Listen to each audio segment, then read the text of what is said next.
The Galactic Council gathered in a vast chamber, their holographic screens displaying real-time war footage. The Zovari Empire, ruthless and technologically superior, continued its relentless expansion, crushing world after world. The council members had seen powerful species fall before, but this time they were out of options. No fleet in the galaxy could stop the Zovari. Their warships were unmatched, their AI-controlled armies nearly invincible. Every battle ended the same way: burning planets, slaughtered civilians, and the chilling silence of another lost civilization. Desperation led them to a final, reckless decision. They sent out a distress call to an unlikely ally: the humans. They were a young species, barely recognized in the galactic community. Their technology was outdated, their fleet a patchwork of different designs, and their soldiers vastly outnumbered by Zovari warriors. The council doubted they could do anything but delay the inevitable. Then the humans arrived. The council chamber fell silent as human warships emerged from hyperspace. Compared to the sleek, silver-black Zovari vessels, the human fleet looked ancient: scarred hulls, uneven formations, and ships that seemed cobbled together from spare parts. The council scoffed. Some even laughed. They sent relics to fight the most powerful fleet in the galaxy. One ambassador sneered, "This will be over in minutes." But the laughter died when the battle began. The Zovari, confident in their superiority, charged headfirst, their energy cannons lighting up the void. The human fleet, instead of meeting them in open battle, scattered into unpredictable patterns. Some ships vanished entirely, disappearing from enemy scanners. Confused, the Zovari hesitated. And in war, hesitation is death. A single human stealth cruiser emerged from the darkness, bypassing the Zovari defenses undetected. Without warning, it fired a concentrated energy beam at the Empire's flagship, a monstrous warship, 10 times its size. The shot penetrated deep, detonating its core. A moment later, the Zovari's most advanced warship exploded in a blinding fireball, its debris scattering across space. The council chamber was filled with gasps. How did they do that? A council member stammered. A surviving Zovari officer, his face pale with shock, whispered through the emergency comms, "They're monsters." The humans didn't fight like any species before them. They didn't rely on brute force or superior numbers. They fought with deception, unpredictability, and terrifying precision. And worst of all, they enjoyed it. On the ground, things were even worse. The Zovari had long ruled through fear. Their soldiers were twice the size of humans, their armor impenetrable, their weapons lethal. But none of that mattered when facing an enemy who didn't play by the rules. Captain Rourke and his squad had one mission: disable the Zovari stronghold on Vexus 9. The council expected them to fail, but the humans had other plans. Under the cover of night, the human soldiers infiltrated the fortress, using cloaking technology and AI-driven reconnaissance drones. They moved like shadows, their presence undetected until it was too late. Zovari guards patrolled the perimeter, confident that no enemy could get past their defenses. Then one of them simply vanished. No sound, no struggle, just gone. Panic spread. The guards started barking orders, weapons raised, but they saw nothing. Then another soldier disappeared, and another. The Zovari commander watched the security feeds in horror. His men were being picked off one by one, but there was no sign of an enemy. The humans weren't just killing them, they were hunting them. Then the alarms blared. The power went out. The fortress was plunged into darkness. The Zovari, dependent on their advanced technology, were suddenly blind. Meanwhile, the humans' night vision gear activated. What followed was not a battle. It was a massacre. The council watched in horror as the security footage played. Human soldiers emerged from the darkness like ghosts, moving swiftly, their weapons precise. The Zovari fired blindly, but their shots hit nothing. The humans were already behind them, cutting them down with brutal efficiency. There was no mercy. No hesitation. In the control room, the Zovari commander made his final transmission. His voice was barely a whisper. "We are not fighting soldiers," he said, trembling. "We are fighting demons." By dawn, the fortress was in human hands. Not a single human casualty had been reported. As the war escalated, the Zovari grew desperate. They deployed their ultimate weapon, a dreadnought controlled entirely by AI, capable of annihilating entire planets. It was the pride of their fleet, an indestructible machine of war. The Council declared the battle lost. "Even the humans can't stop that," one member murmured. But the humans didn't retreat. Instead, they volunteered for a suicide mission. Rourke and his team infiltrated the dreadnought using advanced cloaking suits, slipping past its defenses unnoticed. The ship's AI, designed to predict enemy movements, struggled to comprehend their tactics. Humans were unpredictable, chaotic, and impossible to anticipate. The fighting inside the dreadnought was brutal. The humans engaged in close-quarters combat, using knives and plasma blades when ammo ran out. Blood painted the steel corridors. One by one, Rourke's team fell, but they pushed forward, determined to reach the ship's core. Finally, Rourke stood before the main reactor, wounded but still standing. He placed the explosives, knowing there was no escape. His final transmission echoed through the council chambers. "We aren't monsters," he said, his voice steady. "We fight so no one else has to. Remember that." The transmission cut off. A moment later, the dreadnought erupted in a colossal explosion, lighting up the void. The Zovari fleet scattered, leaderless, and terrified. The war was over. But even in victory, there was fear. At the Council's memorial for the fallen, the surviving humans stood in silence, honoring their lost brothers. Yet, the other species could not help but keep their distance. They had seen what humans were capable of.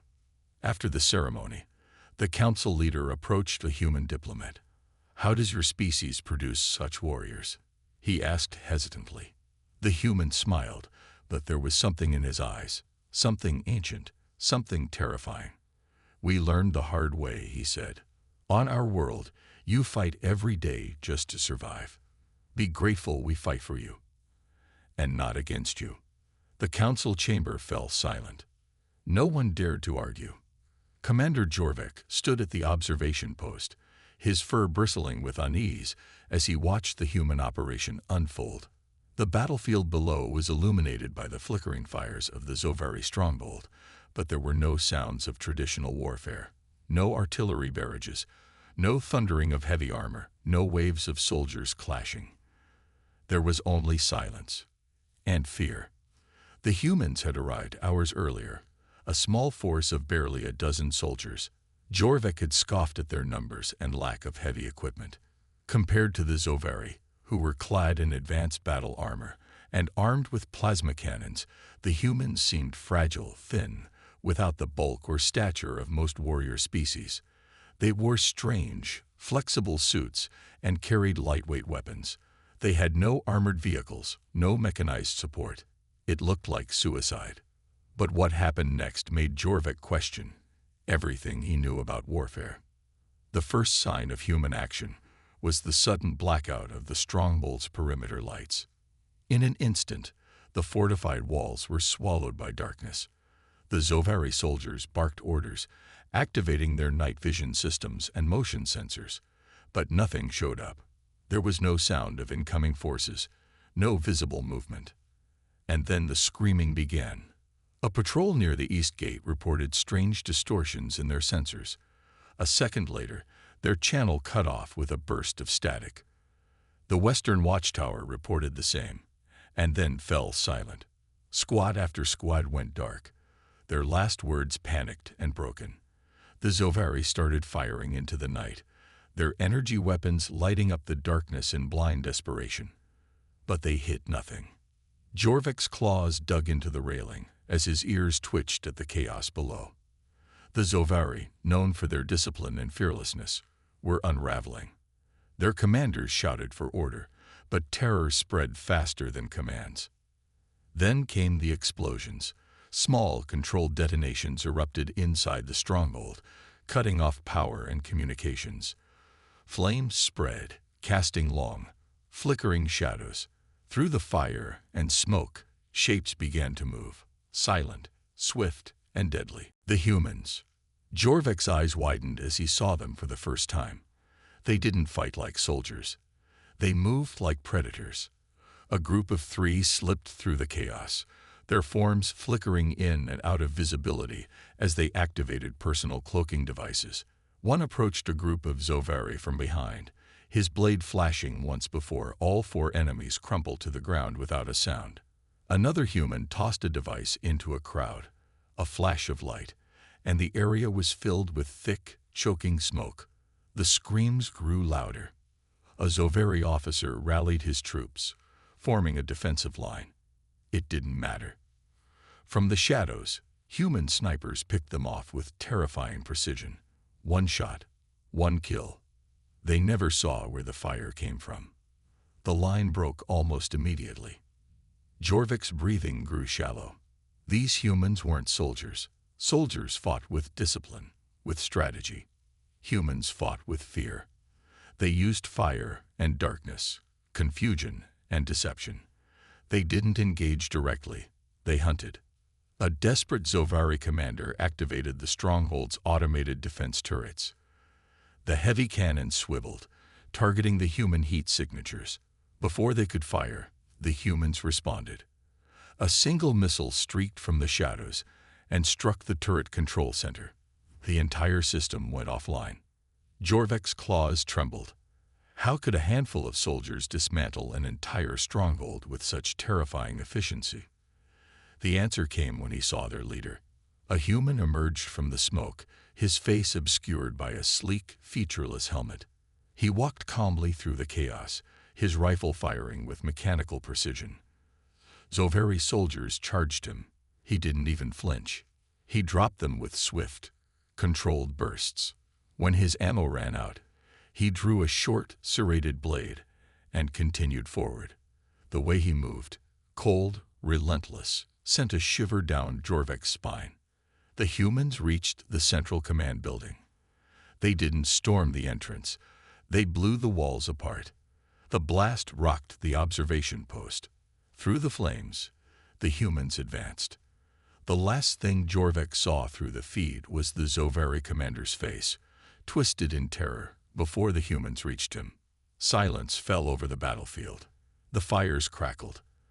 The stronghold, once an impenetrable fortress, lay in ruins. The human team stood amidst the wreckage, untouched. Jorvik's voice shook. They don't fight like soldiers," he whispered. "They hunt. And they were very, very good at it." The first distress call came in fragments, broken signals, screams, and static. By the time the Galactic Council decoded it, the human colony of Haven Reach was already under siege.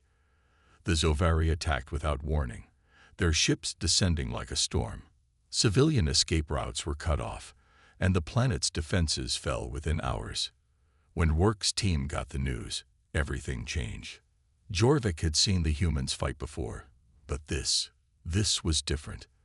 There was no calculated calm, no strategic detachment. This time, it was personal. The humans were no longer just warriors. They were wrath. Rourke's voice was ice as he addressed his team. "No one touches our people and walks away." That was all he said before they deployed. The human fleet arrived with terrifying speed. Their ships were outnumbered and outgunned, battered, older models compared to the sleek and powerful Zovari warships. But the humans didn't fight fair. The first human strike was surgical. Cloaked corvettes slipped through the Zovari's defensive perimeter, planting EMP charges that disabled entire squadrons of enemy fighters. The human capital ship, Iron Requiem, unleashed a volley of kinetic weapons, outdated by galactic standards. But the damage they inflicted was catastrophic. The Zovari's shields buckled, their hulls shattered under the sheer force. Then the ground assault began. Rourke's team hit the surface like a storm. They didn't just fight. They hunted. Human drop pods slammed into the burning colony, and the soldiers emerged like vengeful ghosts. They moved through the ruins with terrifying efficiency, their cloaking devices flickering as they struck and disappeared. The Zovari, for all their advanced technology, had no answer. Their soldiers were disciplined and well-trained, but they couldn't fight an enemy they couldn't see. Panic spread as their squads were picked off one by one. A Zovari officer screamed into his communicator, "They're not soldiers. They're shadows." The line cut off with a wet gurgle. Jorvik watched the battle unfold from the council's observation deck, his fur standing on end. The humans' brutality was horrifying. They didn't just defeat the Zovari, they broke them. Psychological warfare became their greatest weapon. Zovari soldiers whispered of invisible death and smiling killers, humans who attacked with eerie calm, their faces unreadable behind their helmets. In one instance, a Zovari squad found a human message scrawled in blood on a wall. "We're already here." Moments later, the squad vanished without a trace. The stories spread faster than the humans themselves. Zovari captains abandoned their posts. Entire units surrendered without firing a shot. The Zovari, who had once been the galaxy's most feared empire, were reduced to terrified animals. But the humans weren't finished. The colony's central district had become a battleground, civilians trapped between Zovari forces and their would-be rescuers. Orcs' team moved through the chaos with terrifying focus. When they reached the Zovari command post, they didn't negotiate. They didn't give quarter. They wiped it out. By the end of the day, Haven Reach was liberated. The Zovari fleet was in full retreat. The humans didn't pursue. They didn't have to. The message had been sent. But in the aftermath, fear took root, not among the Zovari, but among the council itself. They destroyed an entire invasion force. One council member whispered, her scales pale with fear. "With a single team, they don't fight like anyone else," another agreed. "They fight with hatred, with fury." The council's speaker turned to Jorvik. "We brought them into this war to protect us. But if they can do this to the Zovari..." He swallowed hard. "What happens when they turn on us?" Jorvik had no answer. He could only watch the human fleet depart, leaving behind a battlefield drenched in fear and fire, and wonder if they had made a terrible mistake. The Zovari Empire, humiliated and furious after their crushing defeat at Haven Reach, unleashed their final weapon, the Void Reaper. It wasn't just a ship, it was a world killer. A dreadnought controlled entirely by a ruthless AI designed for one purpose: extermination. The first planet it struck, Yevon Prime, didn't stand a chance. In hours, its atmosphere boiled away, and its cities were reduced to lifeless craters. Billions perished without a single Zovari soldier setting foot on the ground. The Galactic Council watched in horror as the Void Reaper turned toward its next target. Hope faded. No fleet could stand against it. No defense system could penetrate its shields. The Council's most brilliant minds scrambled for solutions, but there were none. Except one. "We'll go," Rourke said. His voice was calm, but there was steel beneath it. "We'll take that thing down." The council chamber erupted in protest. "It's suicide." One councilor barked. "That ship is a fortress." "It's a grave," Rourke corrected, his eyes cold. "Theirs." The humans didn't wait for approval. They never did. Within hours, Rourke's team boarded a stealth cruiser and set course for the Void Reaper. The ship loomed ahead like a nightmare, an obsidian monolith against the stars, bristling with weaponry and surrounded by a swarm of AI-controlled drones. Even cloaked, their approach was dangerous. One mistake, and they'd be vaporized. But the humans didn't make mistakes. They'd breached the hull using a magnetic grappler, cutting through layers of armor with plasma torches. The airlock hissed open, and they slipped inside, silent as death.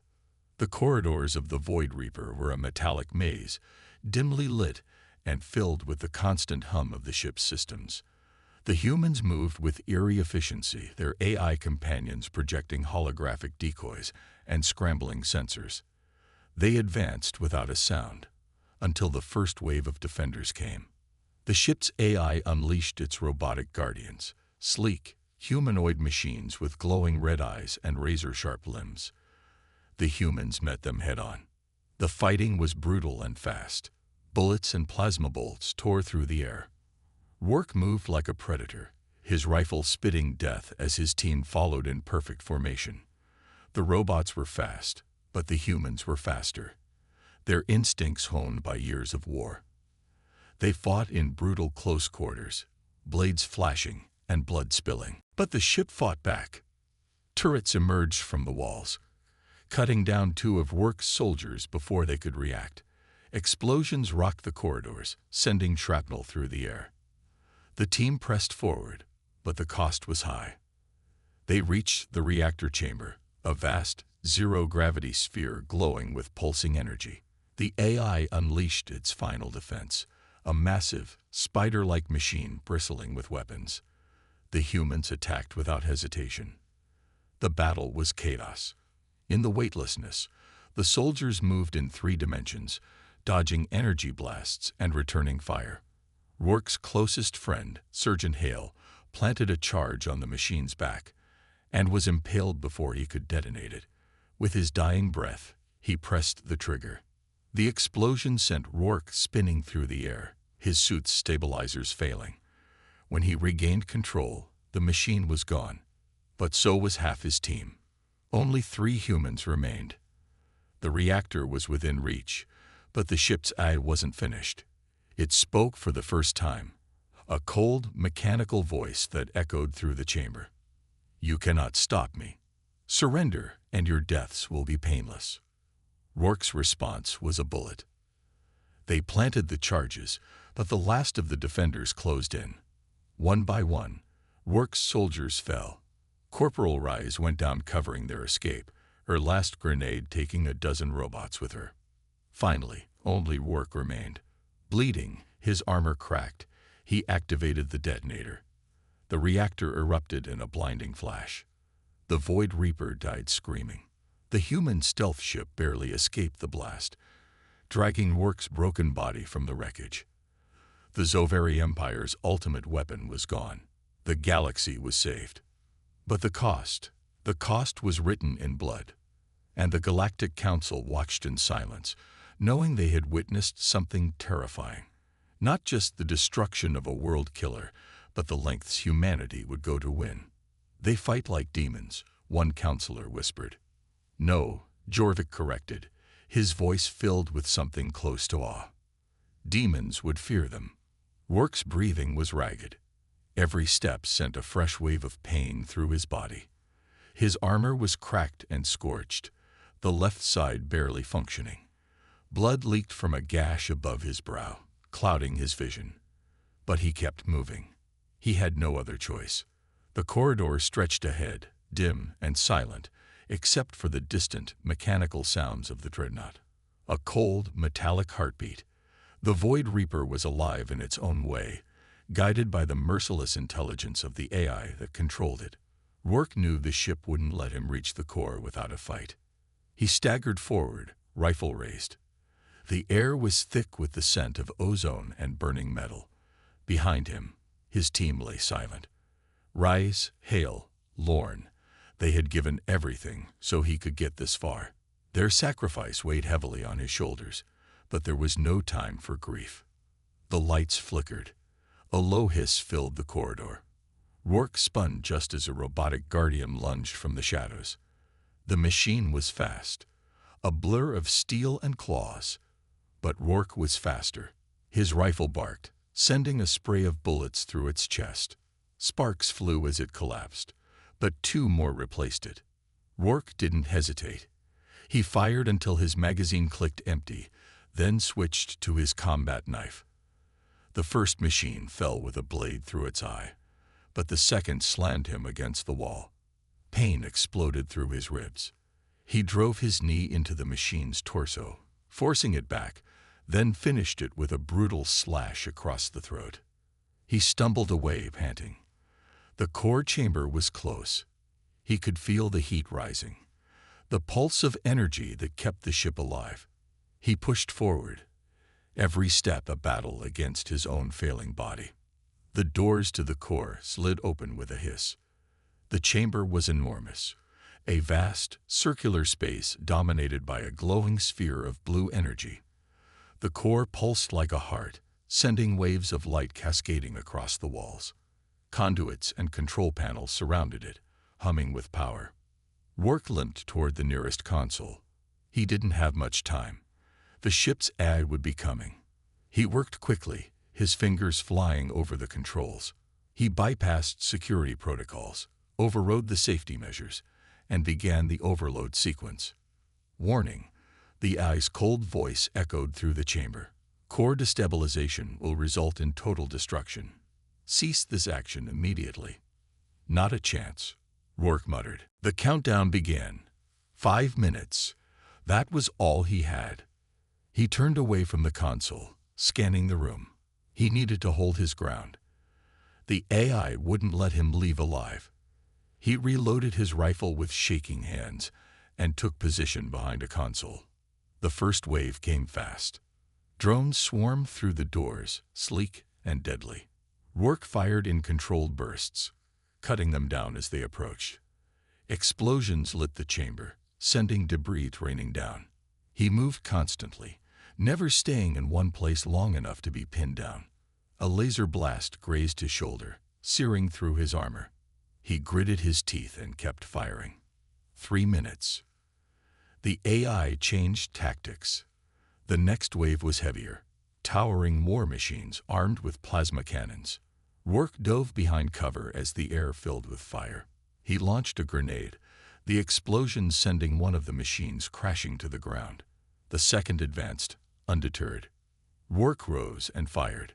His bullet sparked off its armor, but he aimed for the joints, the weak spots. The machine faltered, and he finished it with a well-placed shot to the head. 2 minutes. He was out of ammo. His rifle fell to the ground with a clatter. He drew his knife and his sidearm, waiting. The final defender stepped through the smoke. It was massive, a humanoid construct of black steel and glowing red eyes. The AI's voice spoke through it. "You cannot win." "Watch me," Rourke growled. The machine charge. Rourke met it head-on. The fight was brutal, a storm of fists and blades. The machine was stronger, but Rourke was faster. He dodged its strikes, driving his knife into its joints. Sparks flew as he carved into it, but it kept coming. 1 minute. The machine caught him with a backhanded blow. Rourke crashed to the ground, his vision swimming. The machine loomed over him, its arm transforming into a blade. Die. Rourke rolled aside as the blade stabbed down, then surged to his feet. With a roar, he drove his knife into the machine's head. The blade sank deep, and the machine spanned. "Not today," Rourke whispered. The machine fell. 30 seconds. Rourke staggered to the console and activated his comm. The council needed to hear this. "This is Rourke," he said, his voice rough. "The Void Reaper is finished. The war's over." He took a shaky breath. "But you need to understand something. We're not monsters. We fight so no one else has to. Remember that." The core pulsed faster. The countdown reached 0. Rourke closed his eyes as the light consumed him. The Void Reaper exploded. From the safety of their observation ships, the Galactic Council watched the destruction. The massive dreadnought broke apart in a brilliant cascade of fire and energy, the shockwave rippling through space. Silence fell over the council chamber. No one spoke. They had asked humanity for help, and humanity had given everything. "They're gone," one counselor whispered. "They saved us," Jorvik said, his voice heavy with respect. "At the cost of their own lives." The war was over. The Zovari Empire's ultimate weapon was destroyed. Peace had been bought with human blood. But as the council watched the last embers of the Void Reaper fade, one question remained. What happens when humanity's fury has no enemy left to fight? The memorial hall was silent.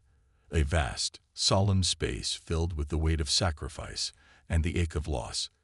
The Galactic Council had gathered, leaders of 100 worlds, each one wearing the heavy expressions of gratitude and fear.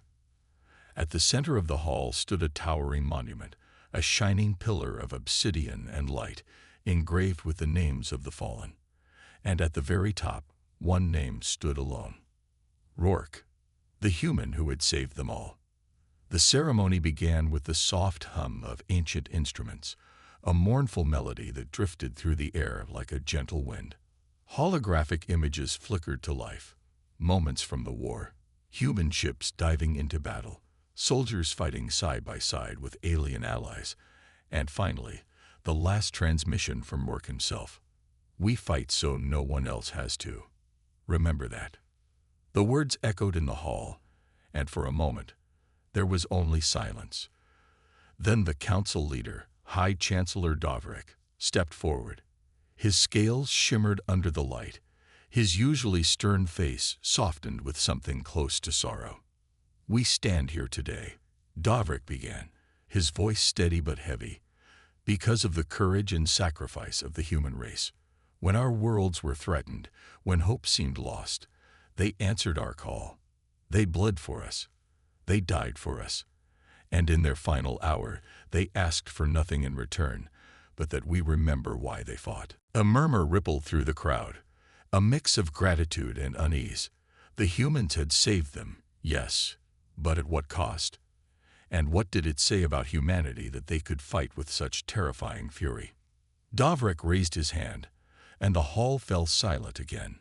"Let us honor their memory not with fear, but with respect. Let us never forget their sacrifice. Let us never forget." The doors to the hall swung open with a hiss. Heads turned as a single figure entered, a human, clad in formal attire, his face calm but unreadable. Ambassador Elias Gray. The room shifted uneasily as he approached, his presence a stark reminder of the very species they were here to honor and fear. After the ceremony, when the crowds had dispersed and the hall lay in quiet shadow, Davrik found himself standing before the monument, lost in thought. He barely noticed when Gray approached, stopping a respectful distance away. "They were remarkable," Davrik said at last, his voice low. "Your people." Gray's lips curled into a faint smile. "They were." Davrik hesitated, the question burning in his throat. "How?" he asked finally. "How does your world create warriors like Rourke? Like the men and women who fought by his side? We have seen countless species fight, but never like this. Never with such fury. Such," he searched for the word, "determination."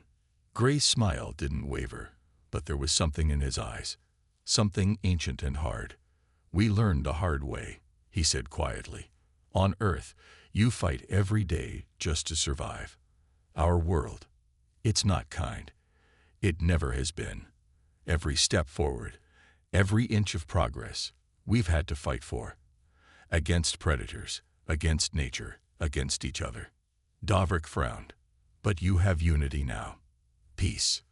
Gray laughed softly, but there was no humor in it. "Unity forged in blood. Peace bought with sacrifice. We don't fight because we want to. We fight because we've never had any other choice." The Chancellor's scales rippled with unease. "And now, with the war over," Gray's eyes darkened. "Be grateful," he said softly, "that we fought for you, and not against you." The words hung in the air like a shadow. Davrik watched as Gray turned and walked away, his footsteps echoing through the empty hall. He stood there long after the human had gone, staring up at Rourke's name, and wondering what kind of world could create such terrifying heroes.